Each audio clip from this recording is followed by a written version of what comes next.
Assalamualaikum warahmatullahi wabarakatuh. Perkenalkan, nama saya Ardiansyah dengan NIM 3121101002 dari kelas Teknik Informatika 21A3, mata kuliah Leadership, dosen pengampu Dr. Randes Insinyur Ananto Trisasongko MSc, Universitas Pelita Bangsa.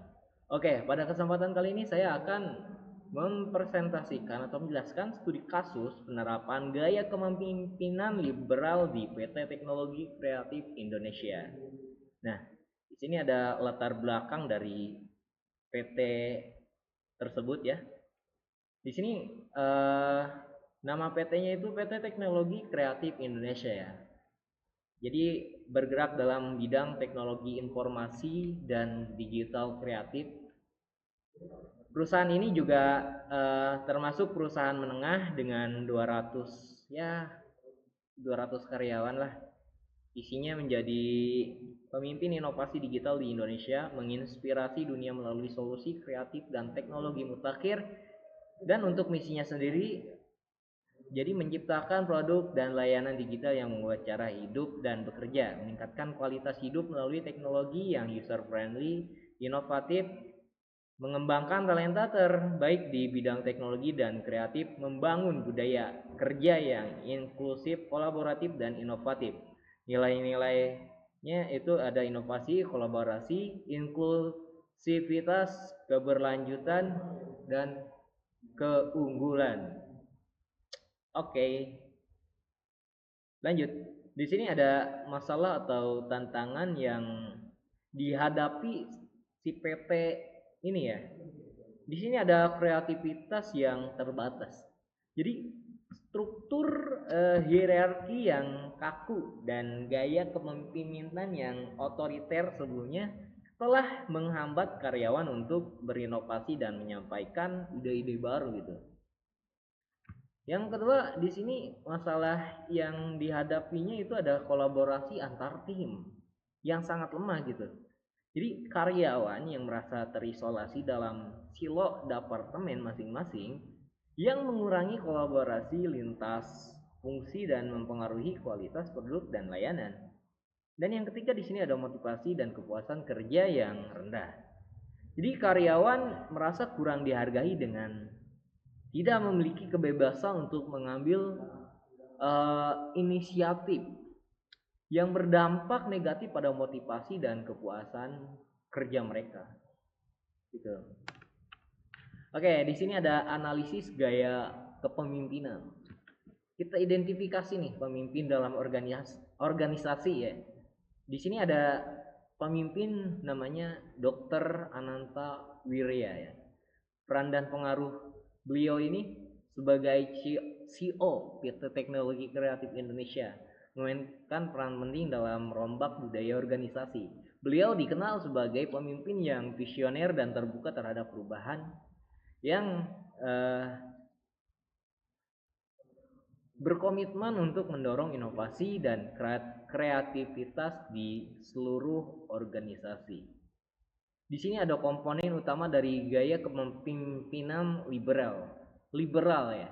Oke, yang pertama di sini ada delegasi kewenangan. Apa sih itu? Jadi delegasi kewenangan yang berada di PT apa namanya? Yang ada di PT teknologi kreatif ini tuh, jadi si dokter Ananta memberikan kebebasan kepada tim untuk mengambil keputusan penting ya terkait proyek-proyek mereka. Hal ini menciptakan lingkungan yang mendorong inisiatif dan tanggung jawab individu. Selanjutnya kolaborasi yang terbuka. Jadi beliau ini mendorong budaya kerja yang inklusif dengan mengadakan pertemuan terbuka dan forum diskusi untuk semua karyawannya.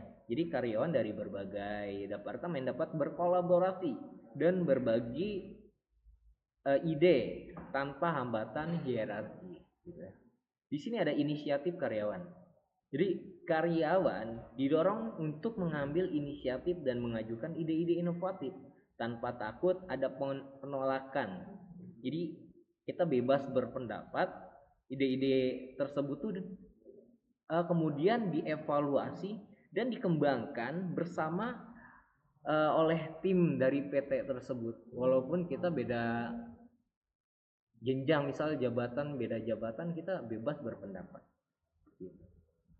Di sini ada fleksibilitas kerja. Dr. Ananta memperkenalkan kebijakan kerja yang fleksibel yang memungkinkan karyawannya itu bekerja dari mana saja dan kapan saja, selama mereka ya memenuhi target dan tanggung jawab mereka yang sudah diberikan oleh PT tersebut. Jadi ya oke juga sih.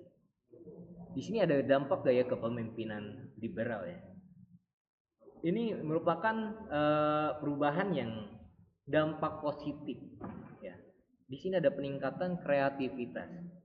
Jadi karyawan menjadi lebih kreatif dan berani mengambil resiko dalam mengembangkan juga ide-ide baru. Lewat. Di sini ada kolaborasi yang menjadi efektif. Jadi tim-tim lintas fungsi bekerja lebih efektif dan humoris gitu, meningkatkan kualitas produk dan layanan. Proyek-proyek besar dikelola dengan baik melalui kolaborasi antar departemen tersebut. Di sini kinerja karyawan juga lebih memotivasi dan kepuasan kerja karyawan lebih meningkat, yang berujung pada peningkatan produktivitas. Karyawan merasa lebih bersemangat dan berkomitmen terhadap pekerjaan mereka. Oke, di sini ada data atau contoh konkret. Yang pertama, peningkatan produk inovatif. Sejak penerapan gaya kepemimpinan liberal, PT Teknologi Kreatif Indonesia meluncurkan 5 produk digital baru yang mendapatkan pengakuan internasional. Di sini ada motivasi karyawan juga. Jadi survei internal menunjukkan bahwa 85% karyawan merasa lebih termotivasi dan puas dengan pekerjaan mereka. Indikator menunjukkan meningkatkan 20% dibandingkan dengan survei sebelumnya. Budaya organisasi juga, di sini budaya kerjanya menjadi inklusif dan kolaboratif semakin kuat, terlihat dari peningkatan berpartisipasi dalam kegiatan perusahaan seperti hackathon, workshop, dan kegiatan sosial perusahaan. Oke, tantangan dalam penerapan gaya kepemimpinan. Mungkin ketidakpastian awal ya. Beberapa karyawan merasa tidak nyaman dengan kebebasan yang diberikan dan membutuhkan waktu untuk beradaptasi. Mereka terbiasa dengan instruksi yang jelas dan struktur yang ketat. Kebutuhan pelatihan ya. Karyawan perlu dilatih untuk mengambil inisiatif dan bekerja secara mandiri. Mereka perlu mengembangkan keterampilan manajemen diri dan kolaborasi yang efektif. Solusi atas masalah yang dihadapi. Yang pertama di sini ada pengembangan kapasitas. Jadi maksudnya melanjutkan program pelatihan dan mentoring untuk mengembangkan kapasitas karyawan. Program ini dapat mencakup pelatihan dalam manajemen proyek, komunikasi efektif, dan keterampilan yang lebih teknis. Di sini ada sistem penghargaan. Jadi di sini menerapkan sistem penghargaan yang menghargai inovasi dan inisiatif karyawan. Penghargaan ini dapat berupa bonus, pengakuan publik, atau kesempatan untuk menghadiri konferensi internasional. Lanjut, di sini ada solusi atas masalah yang dihadapi. Di sini ada di sini rekomendasi langkah-langkah praktis ya. Ini salah ngetik saya. Jadi yang pertama di sini ada penguatan budaya inklusif. Jadi untuk meningkatkan upaya untuk membangun budaya inklusif tersebut melalui kegiatan team building dan diskusi yang terbuka. Yang kedua ada peningkatan komunikasi. Jadi untuk meningkatkan komunikasi internal untuk memastikan semua karyawan memahami visi, misi, dan tujuan dari perusahaan. Teknologi pendukung. Oke, di sini ada mengadopsi teknologi yang mendukung kerja, fleksibilitas, dan kolaborasi jarak jauh. Misal implementasi kayak dari Zoom dapat membantu karyawan juga jadi lebih efisien dan terhubung dengan tim kita. gitu. Oke, ternyata sudah. Kesimpulan di sini ada, jadi kesimpulannya penerapan gaya kepemimpinan liberal di PT Teknologi Kreatif Indonesia berhasil meningkatkan kreativitas, kolaborasi, dan motivasi karyawan.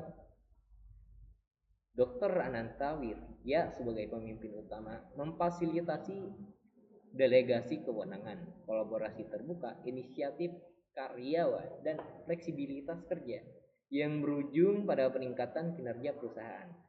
Meskipun menghadapi tantangan awal dan kebutuhan pelatihan tambahan, langkah-langkah ini membantu memperkuat budaya inklusif dan organisasi secara keseluruhan. Oke, saya dapat referensi dari Setiawan A dan Rahmawati dari jurnalnya. Oke, terima kasih buat Mas Setiawan dan Mbak Rahmawati. Oke, mungkin cukup sekian dari presentasi yang saya dapat sampaikan. Hanya segitu saja. Mohon maaf jika ada kata-kata yang kurang berkenan ya kayaknya. Sekali lagi mohon dimaafkan. Sekian dari saya. Wabillahi taufiq wal hidayah. Wassalamualaikum warahmatullahi wabarakatuh.